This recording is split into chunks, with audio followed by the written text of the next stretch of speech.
Today, I'm going to tell you about a story about God and math. I actually really like how math applies to godly principles. So anyway, we're going to talk about cardinality. In math, cardinality is the principle that tells you how much stuff is in something. Now, with certain things like how much stuff is inside a bucket, that can be pretty easy. However, when you have something that's infinite, it's much more complex. So, let me tell you a story about a mom.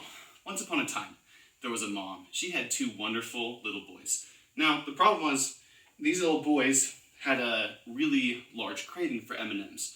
Now, many of you like M&Ms, but it was so much that this mom, in her love, gave her little boys M&Ms every single day. Now, the problem with this is equality. Now, cardinality is part of equality in some ways because these kids wanted the same amount of M&Ms. Now, when you're doing that, it's fine for most people because you just count them. However, what if you can't count? And this is just what these two kids face. As you see, if you just look at a glob of M&Ms, you can't really tell how many M&Ms there are.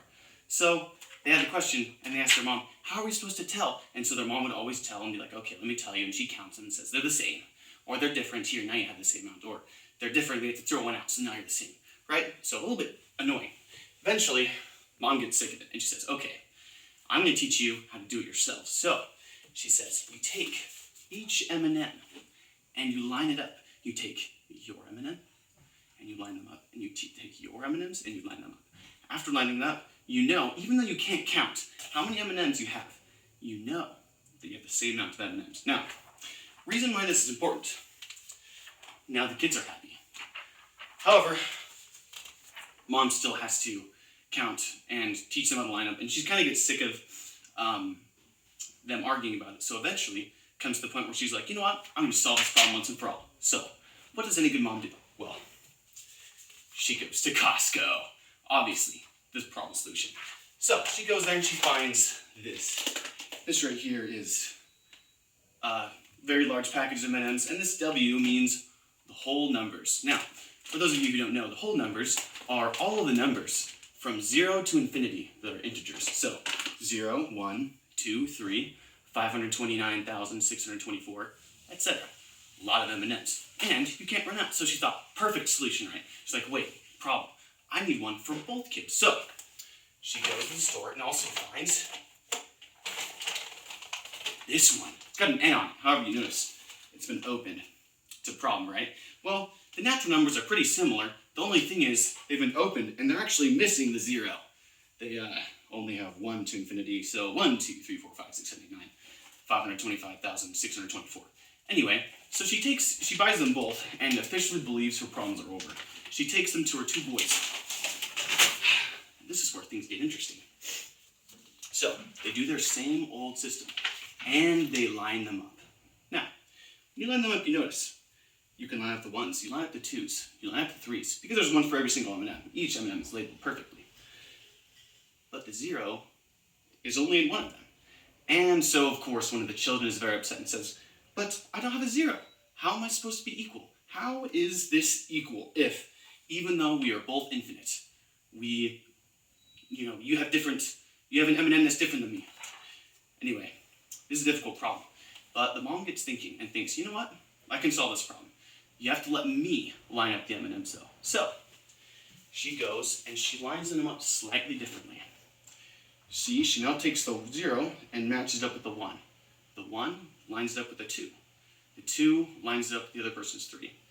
And goes on and on and on. And because both of them are infinite, you can line them up forever. And you know that every single M&M lines up. And so both of the children are happy knowing that their M&Ms are infinite.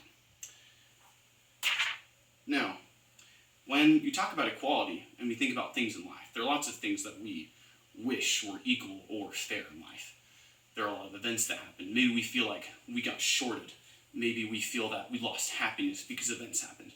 Maybe in the time sequence of life, there are events that transpired that made us feel like we missed out on events and happiness that are now never going to come back to us.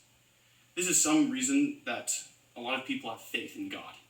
And this is the reason why when I learned about this system of cardinality and infinities in math, that it actually helped me realize a little bit better about why you could actually reason about this. Because happiness is something that actually has a lot to do with this. Happiness is not necessarily believing that you have the exact same amount of happiness that somebody had the day before, but that believing in eternity, that day by day, you'll eventually be able to line up and say, I was able to have all the happy experiences that I wanted because I chose the happy way. Now let's say for those of you that maybe feel like you've messed up a lot of times. Well, the principle still applies. Supposing you not only missed your 0 day, but you also missed your 4 day, and your 10 day, and day on. You can still line up all of those days with a perfect set of whole numbers. Jesus Christ, who is the perfect being, has never missed a day. He did everything right. And if we are willing to line up with him and do as he did, even if we might miss a day or two, if we get back on track, I promise eventually we can actually know for sure that we can have that same joy and happiness and know that we're following his way. For those of you who are struggling with repentance, I challenge you to consider this principle that you should never stop trying, for you can always be happy if you keep on trying. And that's it.